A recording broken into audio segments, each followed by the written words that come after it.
Nëse je një nga ata që votove për herë të parë nga jashtë Shqipërisë, hajde me mua të shohim bashkë se ku përfundoi vota jote, që e mbushe me plot shpresë dhe emocion. Jemi në Parkun Olimpik, aty ku zakonisht bëhen ndeshje dhe evente sportive, por sot është kthyer në skenën më të nxehtë politike të momentit. Ja ku janë vëzhguesit e dy partive kryesore në vend, të cilët kanë dalë për pak ajër dhe ndonjë cigare. Në këto moment, shoh ish deputetin Aslan Dugjani duke hyrë në godinë, dhe ai si shumë të tjerë ka ardhur të shoh nga afër këtë garë të fortë. Ka kaq shumë politikan brenda kësaj ndërtese sa të duket vetja si në parlament.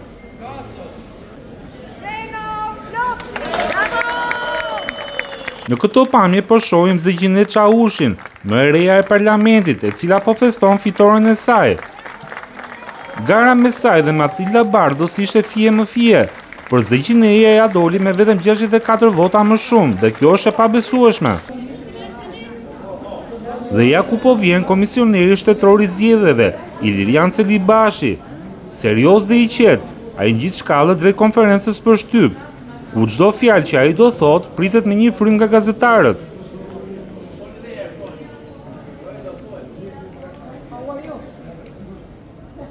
A ka bazë ligjore që procesi votimi nga jashtë të shpallet pavlefshëm dhe kryesisht procesi votimi për Greqinë?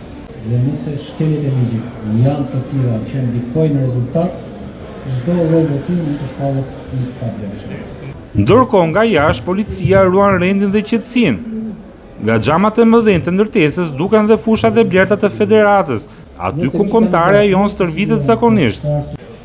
Këta janë heronjtë e heshtur të procesit, administrata e KQZ-s që punon pa pushim. Për ta ky vend është bërë si shtëpia e dytë. Dhe po, si çdo shtëpi që ka këndin e vet, edhe këtu është një cep i famshëm ku pihet kafe. Kafja që po pëlqen nga të gjithë është kjo këtu me gjinsen dhe qumësh, një super kombinim për të qëndruar zgjuar.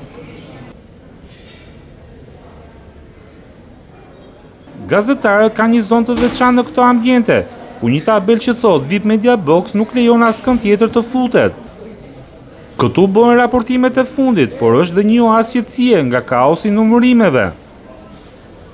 Këto koltuqe ngjyrë të verdhë janë shpëtimi i çdo gazetari, të rehatshëm dhe në vendin e duhur, për pak pushim mes raportimeve.